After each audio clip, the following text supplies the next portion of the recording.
Hello, everybody. Welcome back to another episode of the Nine Hole Podcast. This is your host, Ian Miller. I hope everybody had a great weekend this weekend. A lot of great baseball being played, a lot of great college baseball being played as well. We are in full go, full baseball season. I wanted to hit on an episode today that has to do with, the topic of the week from the Nine Hole newsletter. If you are not subscribed to the Nine Hole newsletter, check it out. It's got a bunch of great information. It dives deep into a topic that is instrumental to my career and getting to the big leagues, and can be instrumental to your career and you making it to the big leagues as well, or maximizing your career, taking it as far as you can go, whatever that looks like. Different strokes for different folks.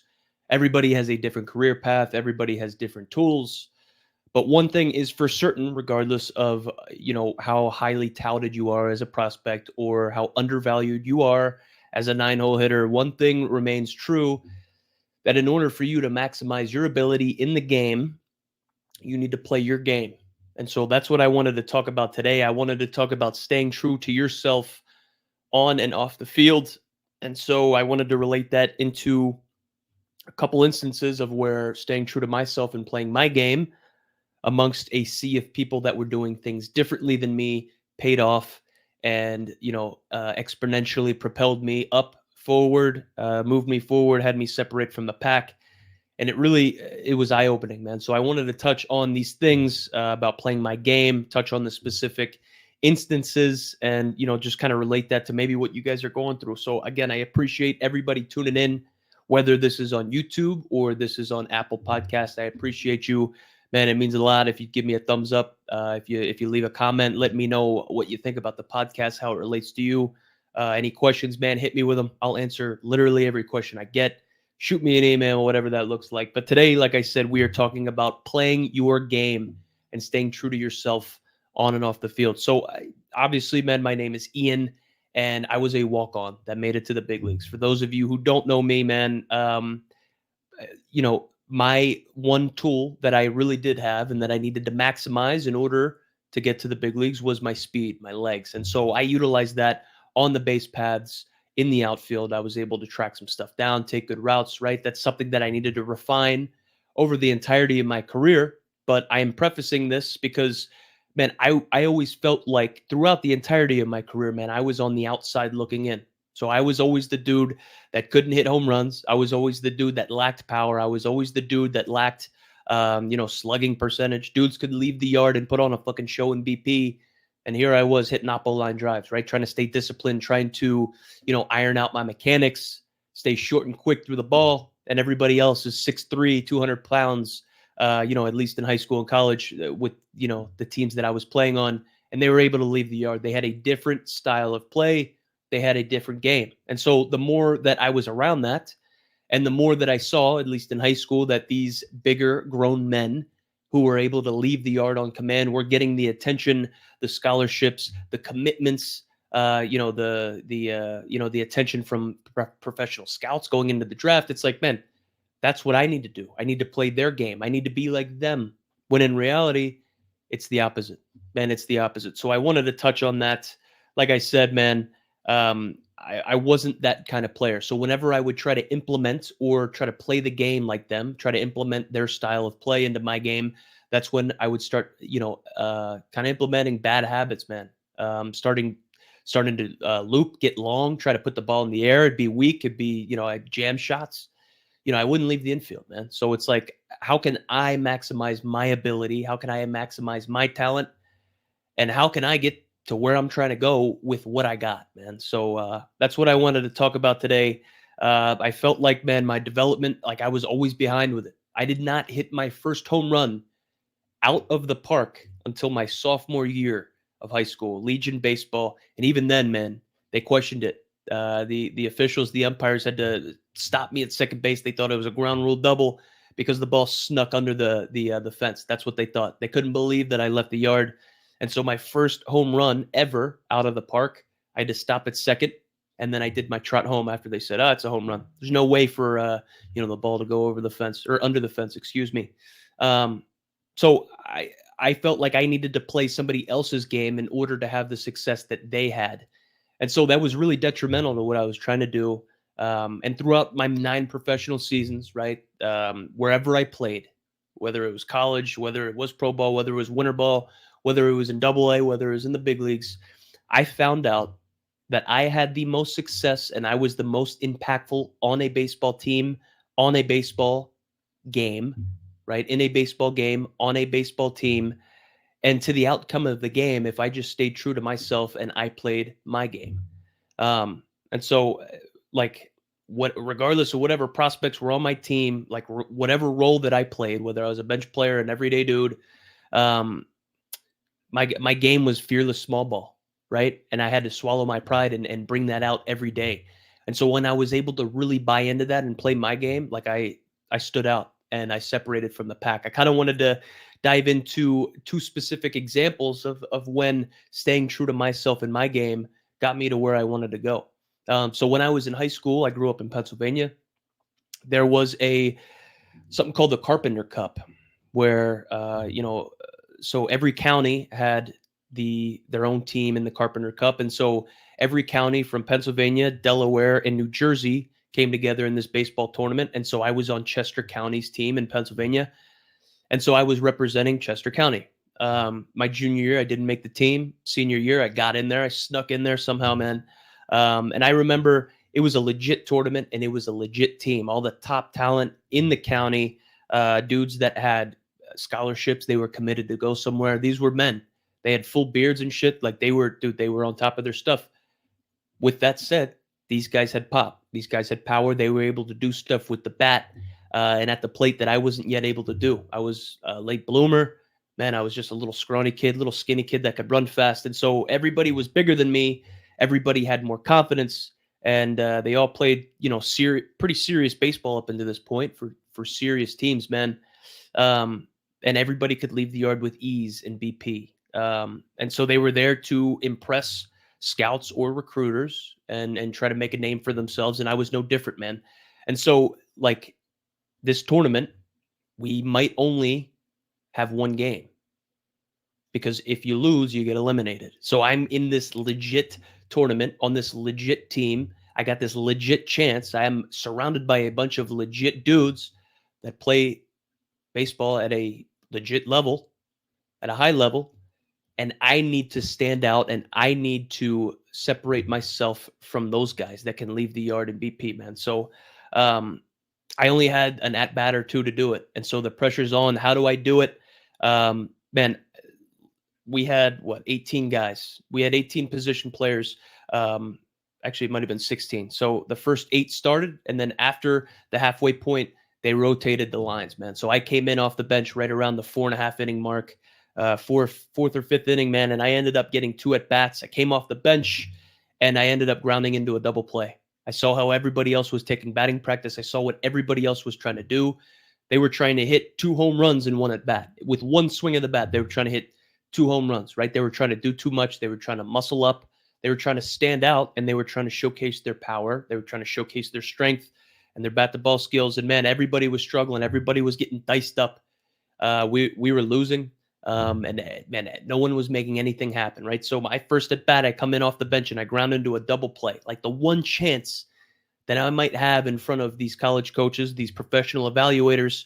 And here I am grounding into a double play, man on first and third with 1 out, and we're losing, right? So it comes up in a big spot and I just can't get the job done, dude. So after that first at bat, I was scuffling. Like in my mind, I'm like, dude, what's going on? I'm kind of missing out on my chance. What am I doing? And going into that second at bat, I decided to play my game, right? What does my game look like? It is fearless small ball, man. So I remember getting up there, my last at bat. I was fortunate enough to have a second at bat, and I laid a bunt down on the first pitch. It was a fucking beautiful bunt, dude. Ended up getting to first base with no throw. I just swallowed my pride and I said, you know what, man? I'm trying to impress these guys. What better way to impress these guys than playing my game? Laid down a bunt. Got to first base. We ended up losing. We got eliminated, and that was literally the end of it. Nobody made any sick plays. Nobody went deep. No one hit any home runs. There was really nothing that stood out.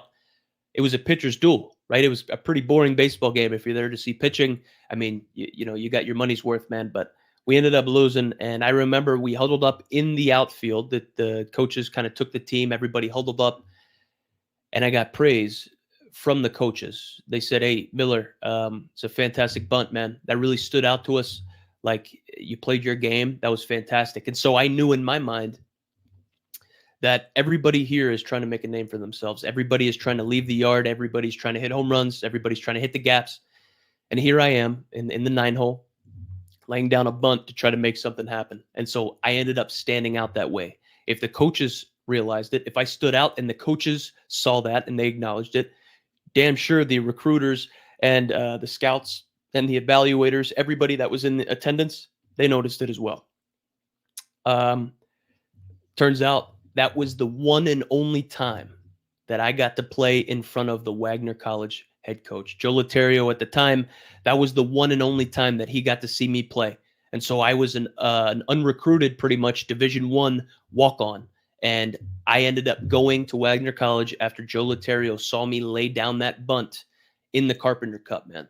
So that's something that stood out to me just immediately. I'm surrounded by all these dudes that are going to try to leave the yard. Here I am laying down a bunt, and I'm standing out because of it. I ended up at a Division I school. Some of those guys did as well, but I had to forge my own path with the tools that I had, man. So that's playing my game. That's one way that I was able to kind of stand out, separate from the pack, solely by playing my game. Number two, there's a second example. So I played in the Alaska Baseball League. So those of you that don't know, that is a pretty premier summer baseball collegiate league that college baseball players, if they are afforded the opportunity, can go to and play wooden bat baseball in front of some of the best talent in the country, obviously at the collegiate level. And so there was a time when I can vividly remember laying down a bunt in a situation and it kind of just changing the whole trajectory, the whole path of where I was going in my baseball journey. So I relied on my game and I relied on staying true to myself in this situation to really stand out and separate. So in the Alaskan Baseball League, they have a week. It's a scouting week. So it is 7 days of games that are dedicated solely to Major League Baseball scouts. So those of you that don't know, like, Alaska is not connected to Oregon or Washington or California or any of those West Coast states, man. You gotta fly a little bit to get out there. So scouts, sometimes it's a tough travel day to get out there for any type of scouts. So they dedicate a whole week to it where just scouts come out and they watch a week of games. And man, so I remember I'm playing the Pilots. So the Anchorage Pilots were playing at their field, man. And I remember it's a big game. It's a big scouting game. And there's scouts in attendance. And going into it, like up until this point, man, I was setting the world on fire with running. Right, I was stealing bases. I broke Jacoby Ellsbury's stolen base record in Alaska. It's fantastic, but I was really struggling to hit for power. Like, I was struggling to hit extra base hits. I wasn't leaving the yard. I was not hitting home runs. I was putting the ball on the ground. I was running. I had great on base skills, man. I think I had an over 400 on base percentage. Right, I was taking my walks. Didn't strike out much, man. But there was always questions about my bat. There was always questions about me consistently hitting the ball hard. And so when this scouting week started, man, I remember making a conscious decision, like, dude, I'm going to muscle up here a little bit in batting practice. I'm going to show these guys, like, hey, I can hit the ball hard. Like, watch me. And so I remember trying to muscle up in BP, trying to drive the ball a little bit more, getting away from the stuff that I really was, trying to do and trying to maintain, right? I was getting away from playing my game. I'm trying to play other people's games. And so, like, what happens when you practice something over and over, it becomes a habit. And so if you practice something repeatedly, it's going to become a habit and you will eventually take that into the game. Bad habit or not, you will take that into a game, man. It was a poor time to develop a bad habit with my swing. And I was trying to take that BP swing of hitting home runs into the game, swinging and missing, putting stuff weakly in play in the air. That's not like what a little speed guy is supposed to be doing. So I remember that there was a tough lefty on the mound for the showcase game, like throwing low to mid 90s from left on left. That's hard, bro. That's hard. That's hard to get on base with. And so I just decided, hey, before I get into the box, I'm going to play my game. I'm going to stay true to myself. And I remember laying down one of the best bunts I've ever put down in my life. So all turf field, it rolled perfect for me. It stayed right on the line. I bunted down to the third base line. Third baseman's playing back. He's not expecting me to do that left on left. All I had to do was just boop, touch it, get it down, man. And that's exactly what I did. I remember laying down a perfect bunt. I ended up stealing a base. I ended up scoring a run all in front of these scouts, man. Like these guys are the top prospects in the Alaska Baseball League. Here I am laying down a bunt, stealing a bag, scoring a run, man. Just trying to play my game, trying to stay true to myself. And I remember going out to the outfield after the inning was over, after the side was retired. And I remember the Anchorage bullpen. They were in right field. I was playing right field. Those guys were fucking chirping me. They were getting on me a little bit. Hey, this is a showcase. This is a showcase game.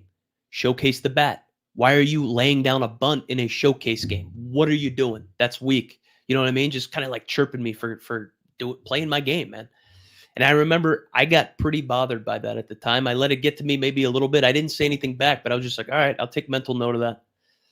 But like a few months after that, I got drafted by the Seattle Mariners in the 14th round after my junior year because of my ability to do what I did in that game, for my ability to bunt the ball, to get on base, steal a bag, and score a run. And I got drafted because of that, for bunting and running and playing my game. And I got seen by those scouts in Alaska at that game doing that. So I'm getting chirped at by the opposing team's bullpen for playing my game, getting shit on a little bit out there. I'm defenseless. I got a whole bullpen chirping me, and I'm just one guy out in right field. I got to take it, dude. And there I was. I just got seen because of that. So, I mean, I ended up getting drafted because of that game, because of that instance. And then I eventually made it to the big leagues, and those guys didn't. Those guys that were chirping me did not make it to the big leagues. And here I was, playing my game, staying true to myself, getting drafted and making it to the big leagues solely because I was playing my game and I stayed true to myself. So the moral of the story, man, is like everybody's going to have their own individual way that they get to the big leagues. Everybody's going to have their own individual skill set that's going to get them to college, whether you're a walk-on or you're a D2 full, like whatever it is, whatever division you go to, however you maximize as far as your career will take you. Like everybody's going to have their own path.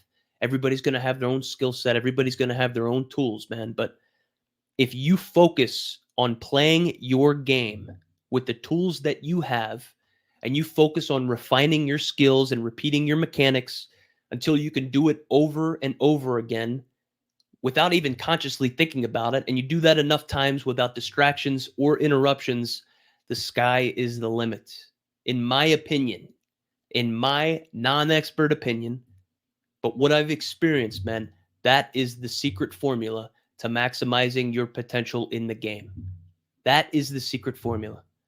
If you focus on playing your game with the tools you have, if you take time out to refine your skills and repeat your mechanics until you can do it over and over and over and over and over again unconsciously, you don't think about it and you do it enough times without distractions or interruptions, man, you can go wherever you want in this game. That is the secret formula. It's going to be difficult to play your game when you are among other more talented individuals that play the sport at a higher level. You are always going to be on teams with players that are better than you.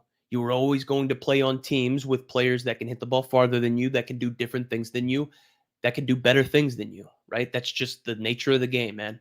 But if you focus on playing your game and staying true to yourself and your skill set, you can maximize and you can separate from those guys that are better.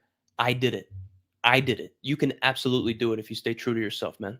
The second that you start trying to play like somebody else, or the second that you start trying to play somebody else's game, you lose. You lose. Plain and simple, man. There's no other way around that. There's some other stuff I wanted to touch on, man. I kind of wanted to keep this brief, but there is a Division I baseball player right now who is a freshman in college. At a mid-major, he's doing absolutely fantastic as a freshman. Man, he's hitting right around 270, 275 as a freshman. Not getting more time than limited playing time, right? He's not starting every single game, but he is repping in. He's probably playing about 60, 70% of the time, holding his own. But he had reached out to me because he has always been a second baseman. He's always been a middle infielder. That's how he got his scholarship. That's how he got seen. That's how he ended up at this fine Division I institution. And they had just told him that he will be repping into the outfield starting now and progressing into next year because they need to get his bat in the lineup more. And so he needed to get some baseball guidance in the outfield. He needed to get some outfield guidance. He needed the guidance to be simple, but he needed to learn the basics quickly. And then on top of that, man, he needed to implement that at a high level, the Division I level. So this is the abbreviated breakdown of what I told him. I'd like to share with you guys maybe something that I talk about here in the outfield translates, and you can take something that I say here and implement it into your game. This is how I played the outfield. This is how I played the outfield from when I started my junior year of high school to playing Division I baseball at Wagner College, to getting drafted, to playing in the minor leagues professionally, to playing in the major leagues. This is how I played the outfield. These were the rules that I lived by. Check this shit out. So your pre-pitch gather, if you want to keep it simple, if you're an infielder about the trend, like go out into the outfield, your pre-pitch gather and your pre-pitch routine is the same in the outfield. If you do one step hop, or you just do a fucking hop when the ball's entering the hitting zone to get ready, keep that same mentality, keep that same composure, prepare the same way that you would there, right? Get ready the same way, man. That pre-pitch gather is the same. So being a defensive center fielder like I was, I told him, this Division I freshman, that you either take away everything hit in front of you or you take away everything hit behind you. But you can't have both unless you're Byron Buxton. Everybody knows who Byron Buxton is. He is one of the most elite defensive center fielders ever. And I was fortunate enough to play with him in the big leagues my first year up there. And it was electric, the shit that I was able to learn from him. I was able to pick his brain every day. He was on the bench. I was on the bench. He was hurt. I really wasn't playing. So I was able to just consume everything, ask him a million questions, man. And so you need to make a conscious decision. Am I going to catch everything in front of me? Or am I going to catch everything behind me? Because you can't do both.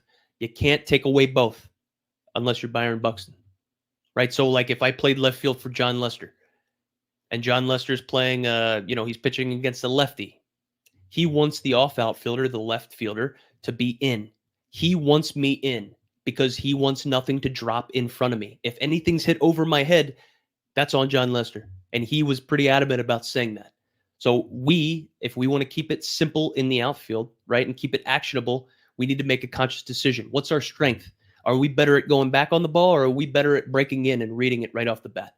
We have to take one away right off the bat. You want to be an elite center fielder, you need to take one of those away. But you can't have both. You can't have both.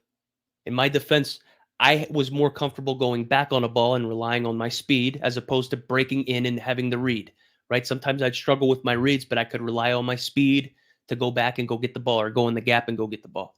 So I made a conscious decision. I would play in, and I would fucking take everything away from me. Nothing is dropping in front of me.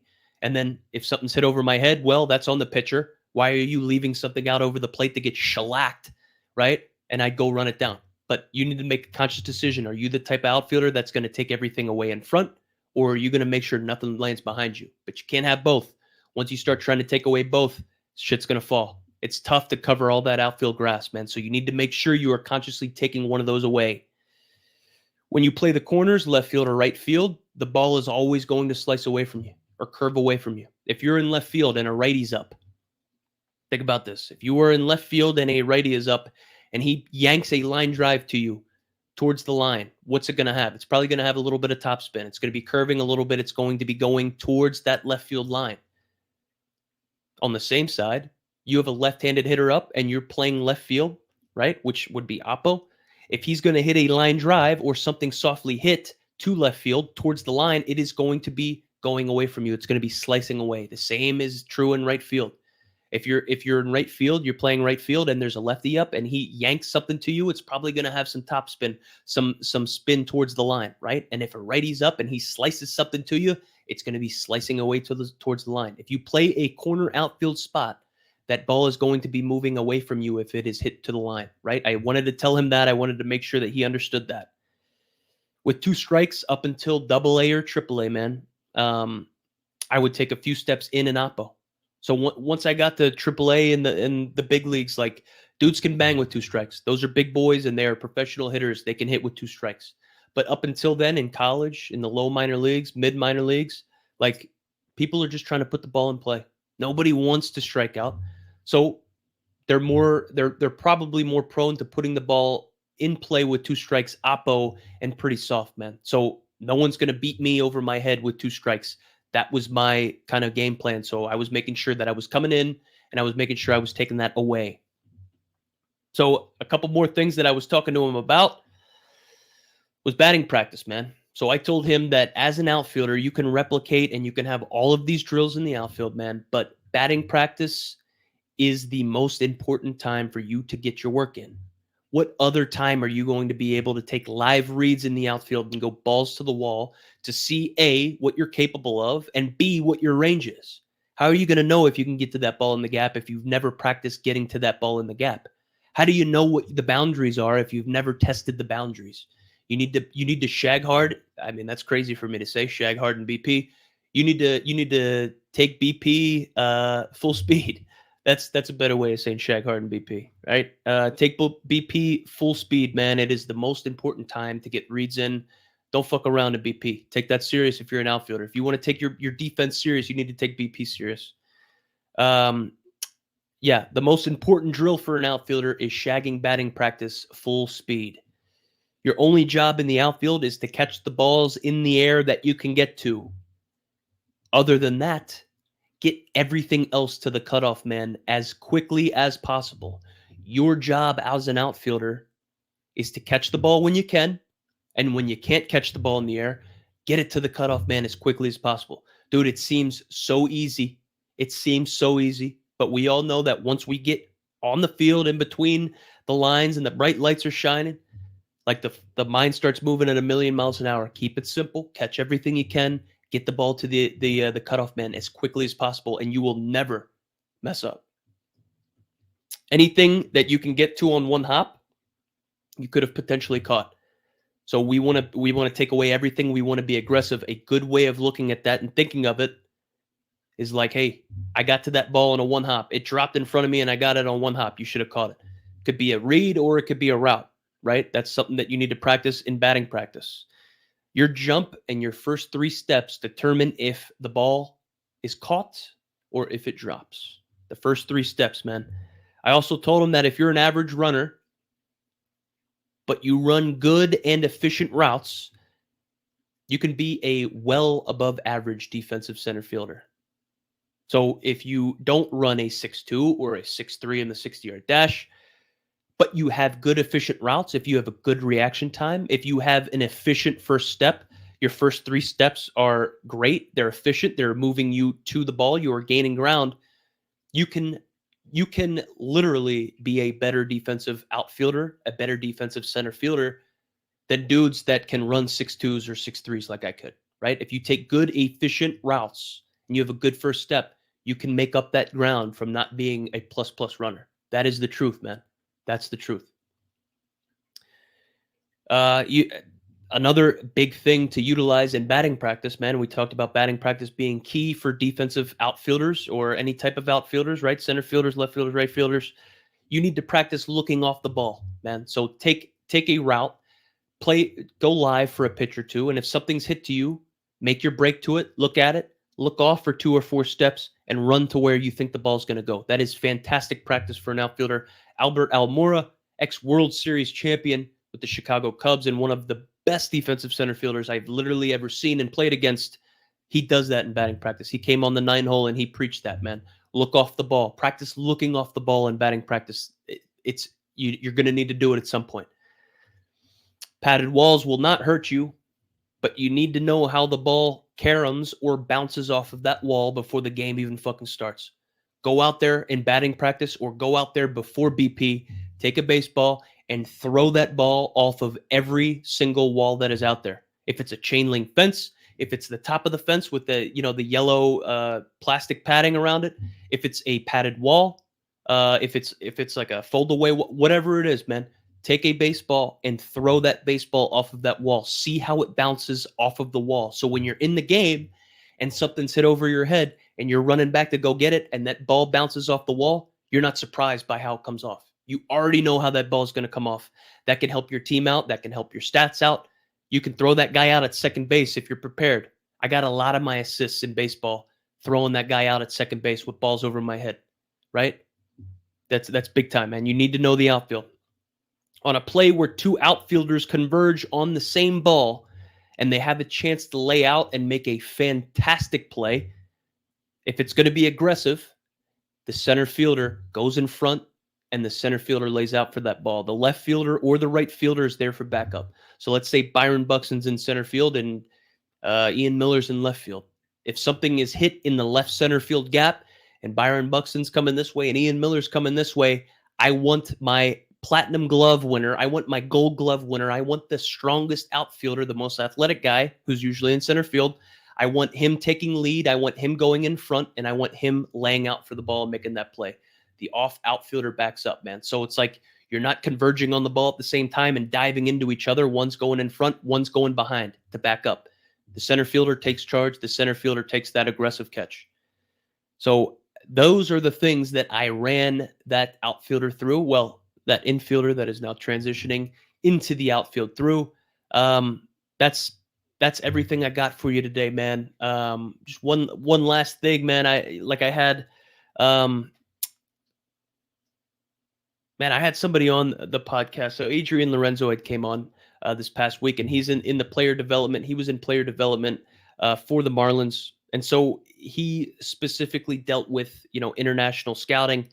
And so I had a couple questions on like what the journey was.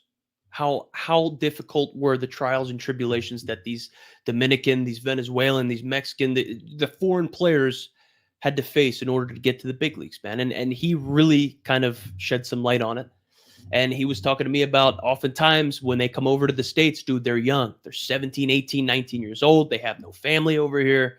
The way of life is extremely different. And man, the language is nowhere near what they know and how they've grown up, how they've gone about their business, how they've gotten to where they're at. So I wanted to just leave you guys off with this. Imagine going 0 for 4 with 4 strikeouts and then being on your own. You're 0 for 4 with 4 strikeouts in a different country. You're on your own. You go back to your hotel and it's time to eat. So you go to McDonald's and you're trying to order some dinner, but you don't know the language. So you can't even order something, right? These are the kind of things that these guys are fucking dealing with in order just to chase their dreams and get into the big leagues, man. The best opportunities in baseball are here. The best opportunities in the game of baseball are in the United States, man. And so we'll never have to worry about being in that situation. I've gone to play baseball in Mexico. The best opportunities are here in the United States, man. Imagine getting the scouting report on the starting pitcher today in a game that matters in Spanish. So you've never, ever seen this pitcher before. You've never heard of him. But there are evaluators in the stands making decisions on your career today. And the only info that you've got on this guy is in a foreign language. Do you think you'd be able to compete? Do you think you'd be able to keep your head on straight and overcome this shit? Do you know how good you have it today? To play baseball on a field in the comfort of your own hometown, your own home field, your own home country. Man, this is where the opportunity is. And you get the opportunity to put a uniform on and you get an opportunity to go play the game and try to further your career in front of the right people. This is where the opportunity is in the game of baseball here in the United States. And each day you get to put a uniform on in the United States, regardless of the level. That's a chance that you get to play in front of somebody that could potentially change your life, change your career, give you an opportunity. And some other kid is begging for that opportunity in a different country, and they don't get that. So you need to make sure that you are grateful for the opportunities you have. You need to understand how good you have it here, playing baseball at whatever level you're at, even if you're not getting the playing time you want, even if you're not in the role that you want to be in, even if your stats aren't where they're at, where you want them to be. There is another kid in another country who is scratching and clawing just to come over here, just to put on the uniform that you have on, man. You need to take every day as, it's a blessing to be able to play the game at whatever level you're at. I just wanted to kind of put that into perspective for you guys. I appreciate everybody, as always, for tuning in here to the Nine Hole podcast. We got 2 major leaguers coming up here on Wednesday. We got Zach Granite, who played in the big leagues for the Minnesota Twins. He played at Seton Hall University. And then after him, he'll be followed by Nick Deeney, who was a catcher for the Kansas City Royals. He's been on here a couple times. I'm going to have him on at least once a week moving forward. I like what he's about. I like him, man. I like how he talks. I like how he goes about his business. We look at things the same way. So I'm excited to incorporate him a little bit more here moving forward. I appreciate all you guys for tuning in today to the Nine Hole podcast. I will catch you guys again soon. Take care, guys.